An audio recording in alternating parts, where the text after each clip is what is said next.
Yeah,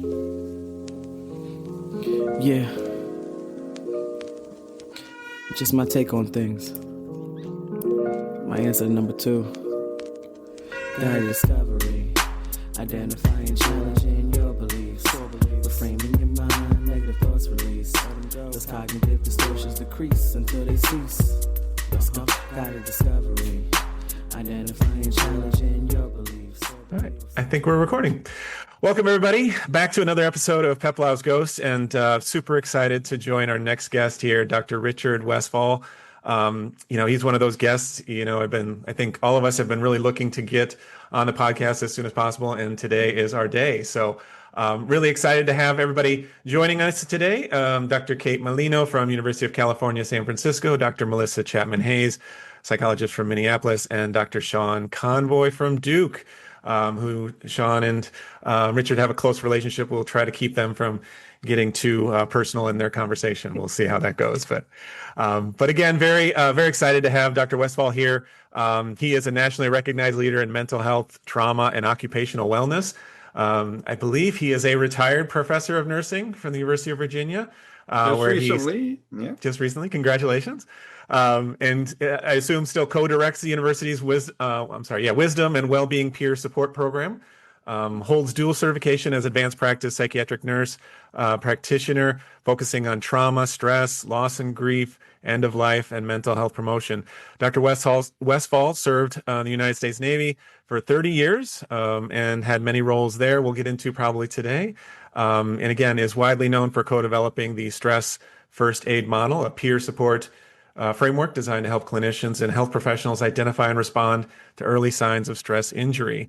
So again, thank you so much. And please join me in welcoming Dr. Richard Westfall. Thank you so much for being here. It is a privilege for me. And so let's get started. You've worn many hats in the Navy: psychiatric nurse practitioner, policy advisor, and professor. So let's start, what drew you to the work of mental health and resiliency?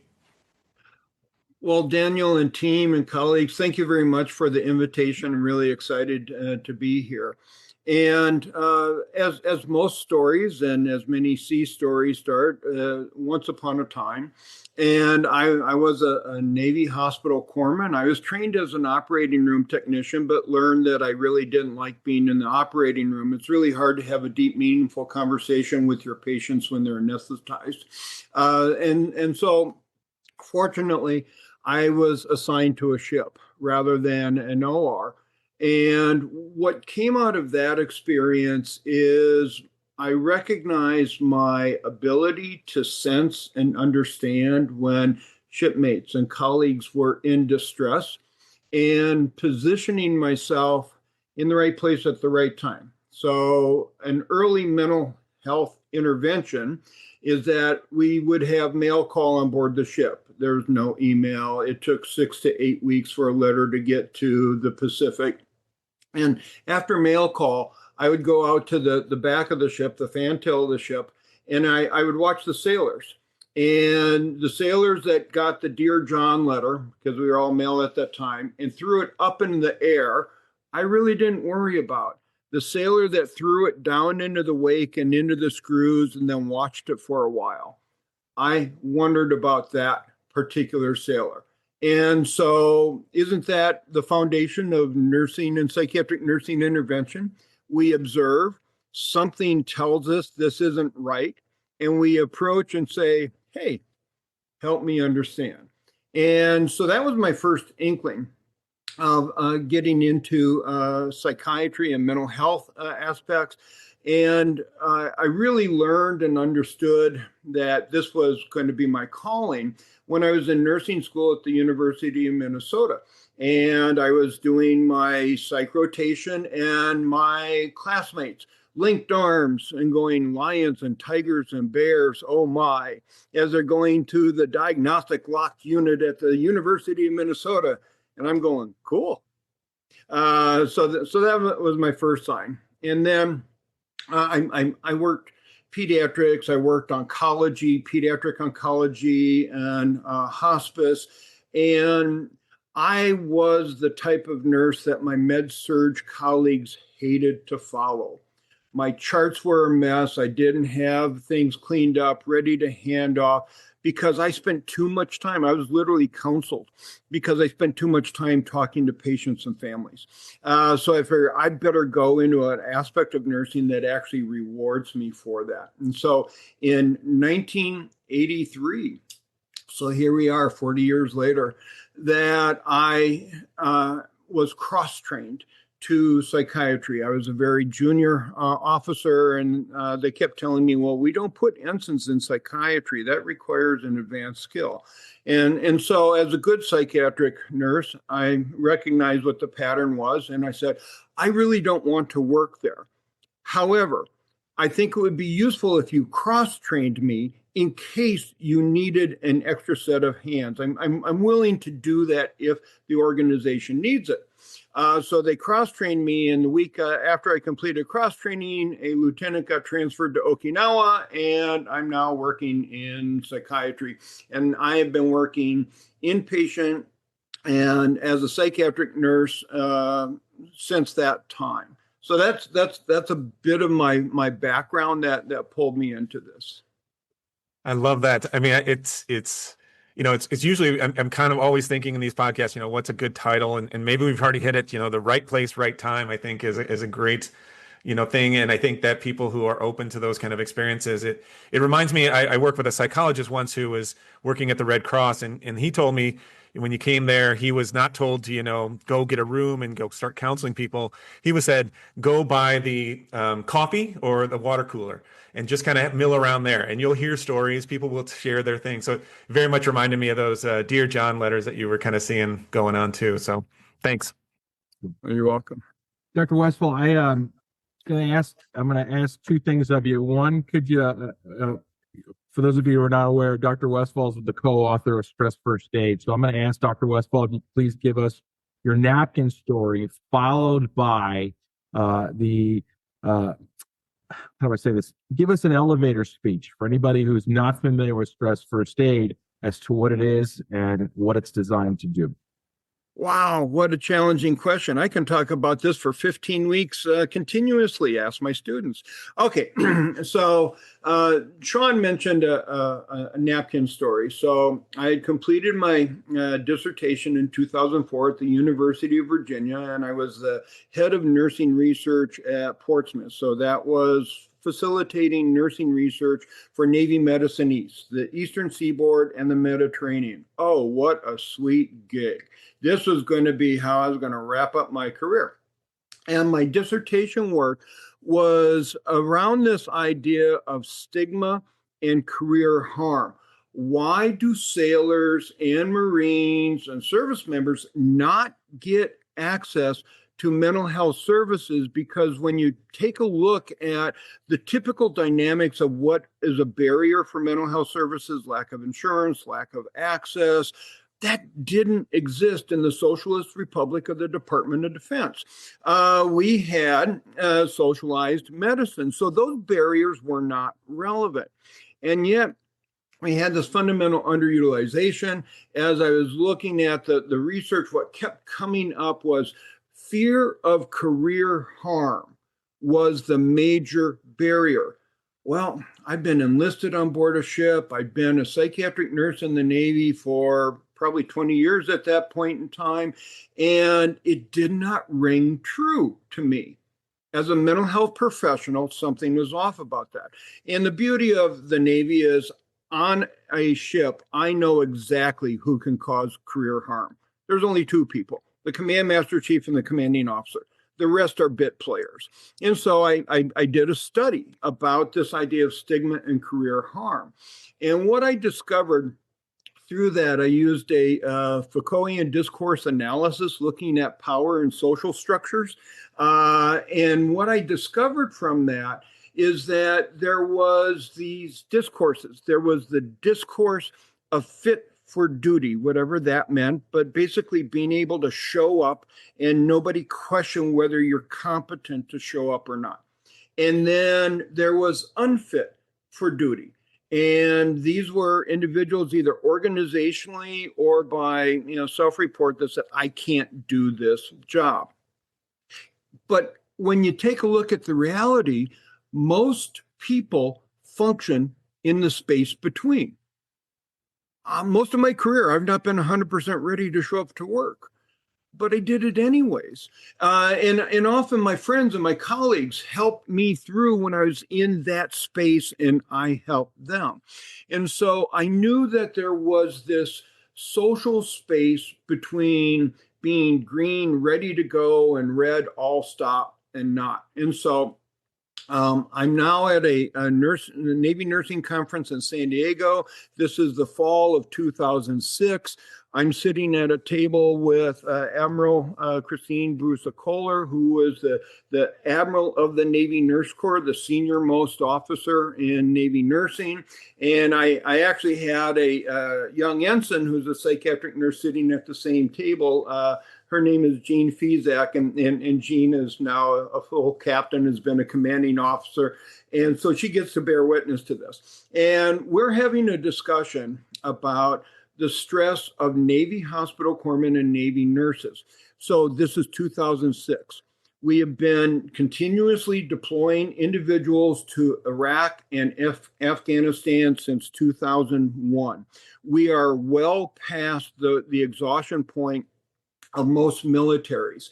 And when you take a look at military medicine, in particular Navy medicine, we would deploy 25% of our healthcare workers to combat, and the remaining team members had to pick up all the extra effort. We had no opportunity to let down on the care that we were giving to our family members and our service members and our severely combat wounded returning to our military hospitals. And then in 6 months, another 25% would rotate. So here we are by 2006, we have had well over 75% of all of our active duty healthcare personnel who have been deployed to war and back, some even 2 and 3 times. We were not okay.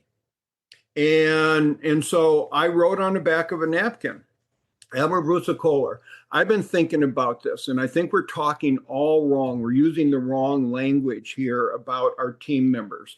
And we expect people to be in the green, able to do their job, and we only get concerned when they're red. And then we have policies about medical boards and loss of career and whether they can function or not. But most of our team members are in the middle. So what if we use this stoplight metaphor, green, yellow, and it said there's something more in there, I'm not sure what to call it, and red. And she said, well, Captain, that's really interesting. Thanks for sharing. And I figured, that's the end of it. I get to go back to my dream job. So then in December of 2006, I get a phone call from her assistant, and it said, Richard, we'd like to have you come up to the Bureau of Medicine and Surgery, think of it as a Pentagon tour, and help do the work around taking care of our nurses and our hospital corpsmen. And my response is, I've spent most of my career avoiding Washington. I really don't want to go there. And I said, okay, what if I say no? And they said, we'll move you anyways. And I said, well, hey, is that position in Washington still open? And, well, Captain, I'm glad you asked. It just happens to be. So I ended up moving my family from our quote retirement home and up to Washington, D.C. as the market's crashing and D.C. prices are high. So it's all this cacophony of chaos at this time. And then there was this really strangely wonderful thing that happened. It's only wonderful because of the opportunity it provided. And that is in February of 2007, the Washington Post ran an expose about the Army housing soldiers with traumatic brain injury in condemned buildings, Walter Reed Medical Center. And that made the front page of the Washington Post. So Congress then decided to act. And we then had a $2.2 billion earmark in the Katrina Recovery Act shifted to support the PTSD and traumatic brain injury treatment for service members. Okay, so that's a flush of money. What's really interesting, you think about federal funding and the chaos that's going on right now. The Katrina Recovery Act was not DOD money. The color of money was wrong. We had no authority or rules to be able to execute it. So here's the wonderful thing. I'm the functional program manager for the Department of the Navy of this fund. Give a psychiatric nurse access to $120 million without suitable controls, and we can make something wonderful happen. And that's something wonderful, as I had a great team that I was working with, and my sole guidance to my team, because we were getting proposals all over the place, and coming out of businesses and anybody that wanted to make a buck. And so I instructed my team, if we cannot trace the benefit of this program to the E1 and their family, our most junior sailor and Marine and their family, we will not fund it. Everything must be able to show benefit to that particular group. One of those projects, and Sean, I'm getting around to answering the second part of your question. And one of those projects happened to be this idea of stress first aid. And we started to do I was working with a team. We were writing the Combat Operational Stress Control Doctrine for the Department of the Navy, all sailors, all Marine. The lead author on that was Dr. William Nash, a Navy psychiatrist. This is a government document, so we don't get credit for the work that we do. And one of the things that Bill had presented, and it fits very nicely with this idea of discourse and paradigm shift, in that he posited that we have service members that have a stress injury, not a disorder. And that a stress injury can have as severe a functional impairment in the short term as a disorder, if not more, without necessarily having people who are disordered. Why is that so fundamental? Well, if you think about military culture and discourse, you cannot have disordered people in an organization dedicated to order and discipline. And so what would happen is that as a line leader, I would have a moral obligation, if I had a subordinate who had a disorder, to remove them from my unit as rapidly as possible, get them to medical care, because that's the morally right thing to do as a leader. However, as a leader, if I have a subordinate who injured their ankle while playing softball at a command event, I am morally obligated to engage and support my team members that have been injured.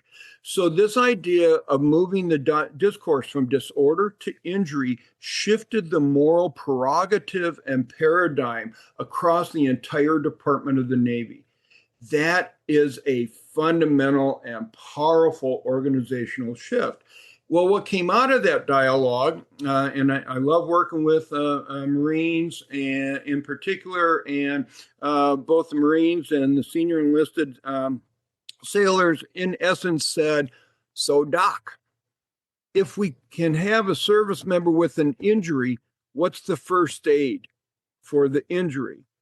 Because the other core truth in healthcare and across the world is that when someone is injured, you apply first aid. I was a Boy Scout long before I ever went in the Navy. And the first thing I learned was, first aid, airway, breathing, circulation, the fundamentals of first aid. We teach it to children. And so now we had this request, well, what's the first aid? And so I led a team that included Dr. Bill Nash, Patricia Watson, Brett Litz, and myself.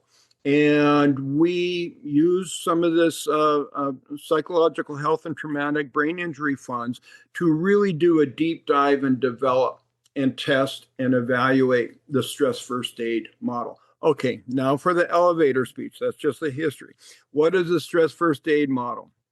Stress first aid has three components. First, we have a stress continuum. We talk about stress as green, yellow, orange, and red. And it's a non-stigmatizing heuristic that allows people access to self-identify or identify where the team is at in this color scheme. There are 4 sources of stress injury. Burnout's just a subset.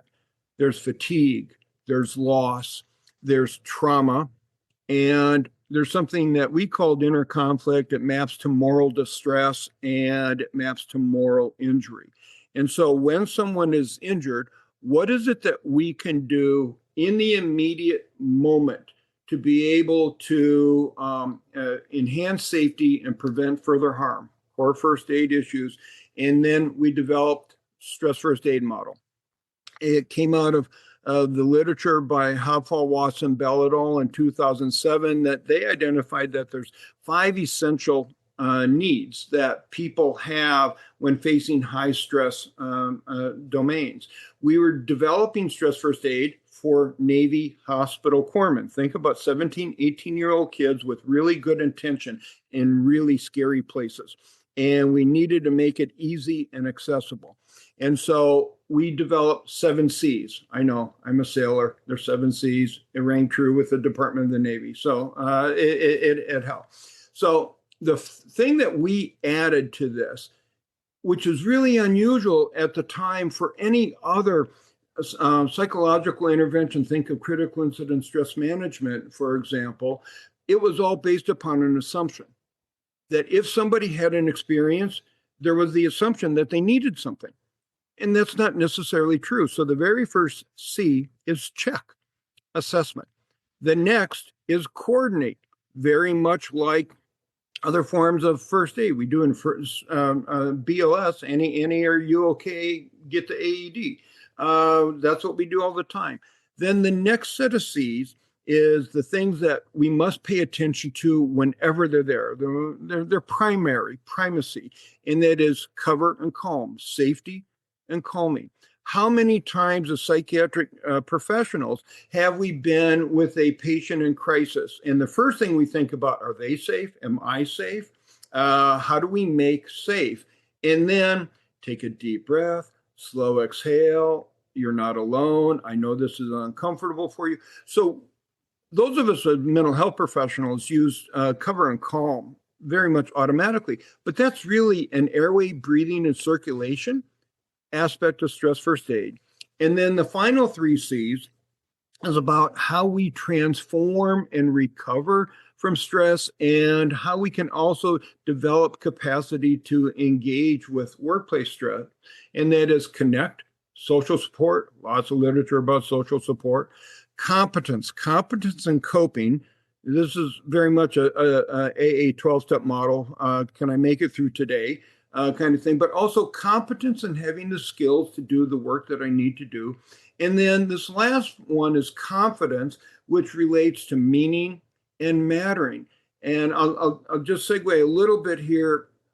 Just recently been doing more work and thinking about this idea of meaning and mattering. The meaning of what we do brings us to our work and is really important for the novice. Whether we matter or not keeps us in our work and is really important to the experienced professional. Most of our organizations bank on meaning. Well, it's meaningful to be a nurse, a doctor, a clinician, and therefore we don't have to pay you as much because it's really meaningful work. And when you take a look at burnout in organizations, often what happens is that the organization is undermining mattering. It doesn't matter. I don't matter. So that's a quick overview of stress first aid, probably longer than what you wanted, but I'll pause there. Actually, it's exactly what I needed and what I expected. I'll pass it to Katie. Thanks, sir. Thank you, Dr. Westphal. It was so amazing to hear about the development of how all of this came together. And I think as you were speaking, I realized that I'm so familiar with this model that it's just sort of a taken for granted, in my practice and working with lots of other people as well. I want to ask you a little bit about, one of the C's you mentioned, which was connect. And Westphal called the nurse-patient relationship the foundation of practice. So my question is, how does the peer support aspect, like what you're doing with the wisdom and well-being program, extend or reimagine that idea? So when I think about Peplau, one of the quotes I teach or taught theory, and in Peplau's interpersonal relations theory, one of the things that stands out is that nurses did not have the authority to use a therapeutic voice. They were not allowed to speak therapeutically to patients. We talk to patients all the time, but not therapeutically. And so what Peplau was able to do was to break that paradigm and thus really usher in the initiation of advanced practice nursing and psychiatric nursing. And what's fundamental to her interpersonal relations model is really this idea of making a human connection. And I would tell my hospital corpsmen and my novice nurses that as psychiatric nurses, we are knowledge workers. Our physical skill set is actually rather minor and rather simple. It's straightforward, but we're knowledge workers. And we also have a responsibility for what I called rational translation. If I have a patient sitting in a corner, clapping their hands, going, and the devil, and the devil, and the devil, it's my job to figure out what that means. This is their best attempt at trying to communicate their needs.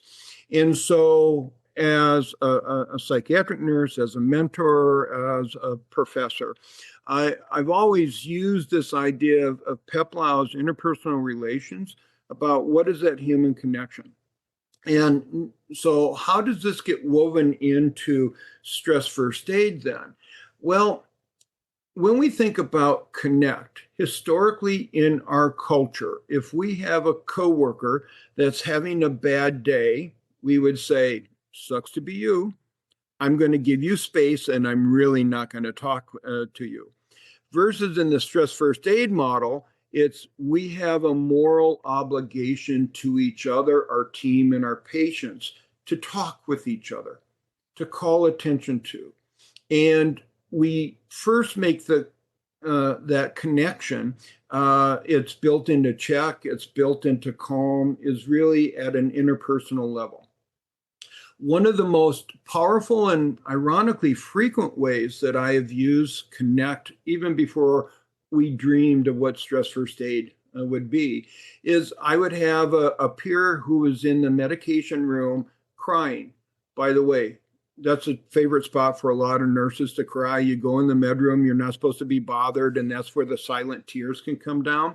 And as a colleague, I'd pull alongside, touch shoulder to shoulder, and I would simply say, help me understand the tears. And so what that does, and so what we teach in stress first aid, is you recognize someone's in distress. You don't confront, you come alongside, and you share space, empathy, understanding in that moment. And we build the relationship. We also talk about the difference between trusted and untrusted others. And this goes to the I think one of the heart of Peplau's teachings is that our integrity as mental health professionals is absolutely non-negotiable. And my patients don't need to like me. Matter of fact, the number of thank you cards I've received across 40 years of psychiatric nursing is really, really small. And I don't always like my colleagues, and my colleagues don't always like me. However, we're always in a circumstance where we can say, your face is red, your veins are pulsing, your fists are clenched. This is a new look for you. Help me understand. I just witnessed that person yelling at you. That really made me uncomfortable. Help me understand how you're doing. And so what we do is we call attention to the behavior and then assess. We ask, how are you doing? So I hope that helps identify how I perceive connect intersecting with Peplow's teaching and this idea of interpersonal relations. Thank you. I'm going to take a different angle here and ask you, so many of our listeners are practicing nurses and students, and if they're feeling stretched thin or even questioning whether they can keep going, what's one piece of wisdom you'd want to leave them with? Melissa, thank you for asking that question. Many people misunderstand me when I do this. They think I'm maybe a little callous, but I'll listen. I'll say to my students or the young nurse, you're really looking distressed. Help me understand what's going on. And what I will hear most often is a variation of, I didn't think it was going to be this hard. And we start to see echoes. The honeymoon is starting to get over. And the reality of what healthcare work is, and particularly for nurses, is, and I don't think I can do this anymore. And so the follow-up question, what do you mean by this? Let's be really specific. And I will listen, I'll pause, and then my go-to line is, congratulations, you're right on time. And what you're going through is expected.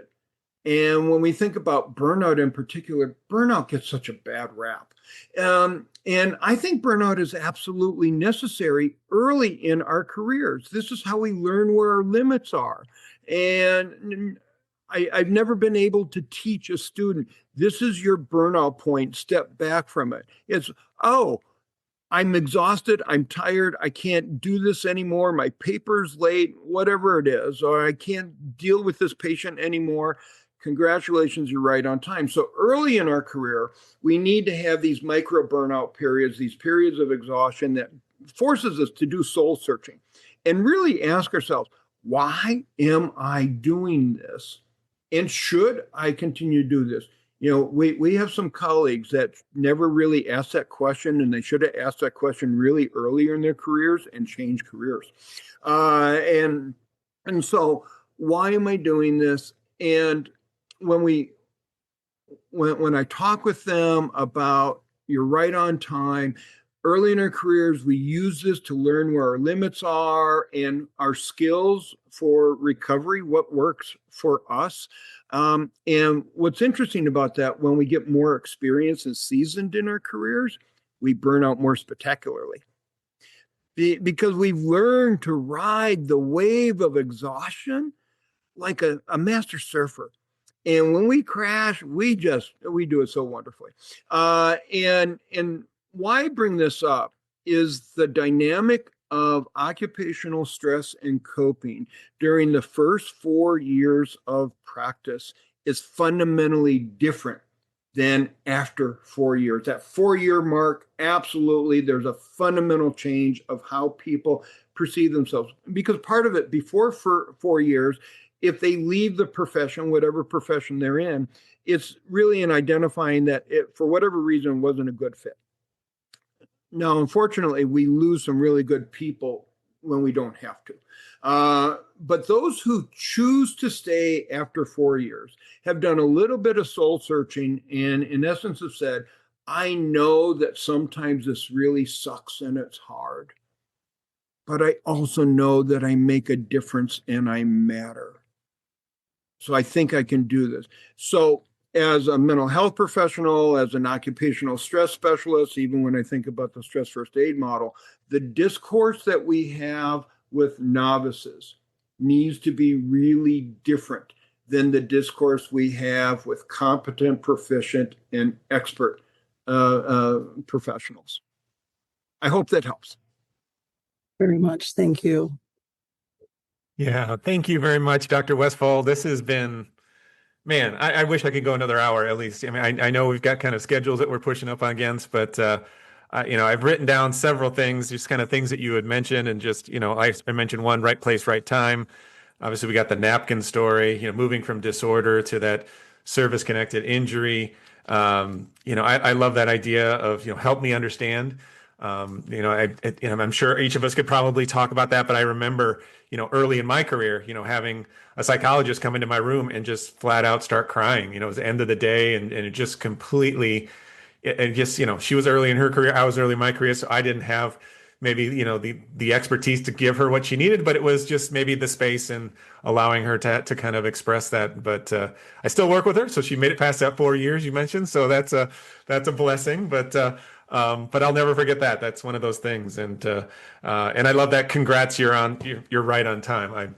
Those are things I'm gonna stick away in my little toolkits and share, and I'll give you credit through each time. I'll try to, at least. So thank you, but thank you very much for being on this podcast. I really appreciate your time and your expertise. This has again been very enlightening, and I know the listeners are going to find this just super engaging. So thank you so much.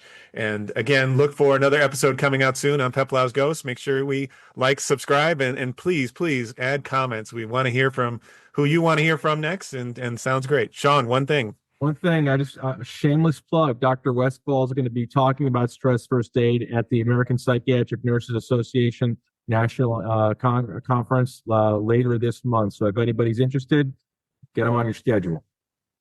Yep, absolutely. Nice plug. Good job. Yep. So excellent. So otherwise, take care, and thanks so much, and listen to another episode. Take care. After Dark with Peplow's Ghost.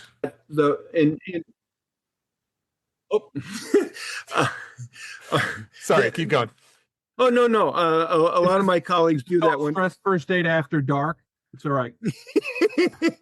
So Daniel, you talked about you had a colleague, you're both early in your career. She comes in and she's crying. You don't quite know what to do. She doesn't know what to do. However, the peer support in that moment was more powerful than going anyplace else. You were probably the only trusted other in her immediate sphere and needed to connect with another human being. And so that's why we developed Stress First Aid, in that we knew it would be the power of peers coming together. And so we never teach people how to talk to each other. We teach people, what do you talk about? You talk about safety. You talk about calming. You talk about being connected. You talk about whether you have competence to do whatever it is you're supposed to be doing. And we talk about, why do I keep doing this? Why should I come back tomorrow? And those are the things that we try to train 18, 19-year-olds to be able to do in the moment. And I bet those were some of the very things that you talked about, or at least listened to in that moment many years ago. So yeah. I just felt the need to say that one. So thank you very much, all of you. It's been a pleasure. Obviously, I have many more stories. 33 years in the Navy. I get a sea story for every year. So I've got like 31 episodes left in me. Love it. Yes, let's book it now. That's great. No, that'd be excellent. Awesome. Thank you again. It's one of those, it's sentinel memories that I'll have, early in my practice. Cause honestly, I remember there was a seasoned psychologist it was the end of the day. So, everybody's, the office is dark and, just kind of everybody's closing up, and there was a seasoned psychologist there too. And she came in and just kind of collapsed. And I remember the seasoned psychologist, which I kind of looked to like, help, my eyes were kind of like, little bit, help me. And he just kind of walked away. And I was just kind of like, oh, okay. And like you said, I didn't know what to do. So I just kind of was there. And, but yeah, again, those listening and hearing this, I hope will take away a little bit more and have that. Cause again, those things happen early in our career so often. I mean, I'm sure Kate, Sean, Melissa, you guys could tell stories about this too. It's very much, part of what we grow up in. Yeah, I know you're talking about nurses, but as a non-nurse, and honestly, the universe is funny. Something happened this morning that this, for me, could not have been a more timely episode. The occupational mental health challenges. So thank you. Yeah. You're welcome. And I was going to say, more information. It's available for download in the National Center for PTSD. Okay, go ahead. I'm going to go there.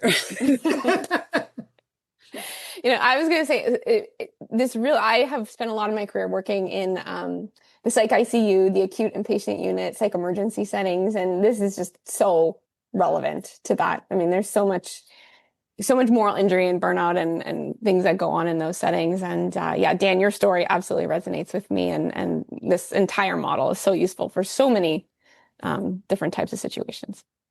So, Kate, I'll just put in a plug. I did a rotation at the San Francisco General Psych Emergency Room. Oh, yeah.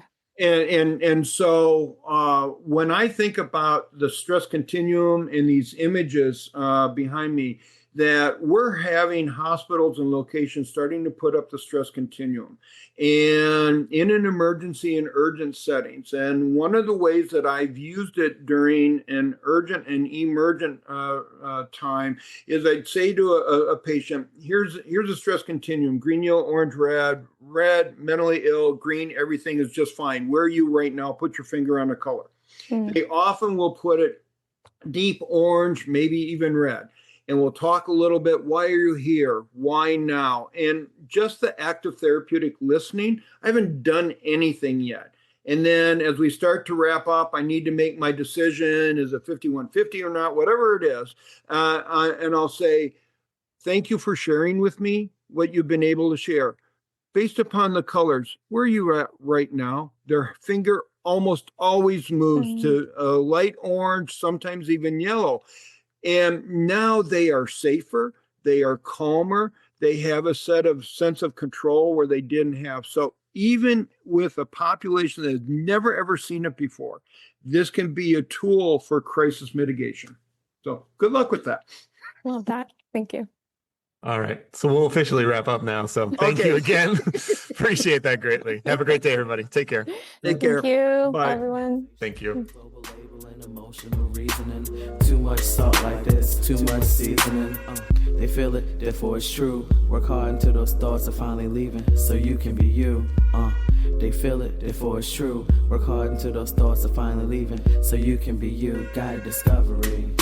Identifying, challenging your beliefs. Reframing your mind, negative thoughts release. Let it go. These cognitive distortions decrease until they cease. Yeah, guided discovery. Identifying, challenging your beliefs. Reframing your mind, negative thoughts release. Let it go. These cognitive distortions decrease until they cease.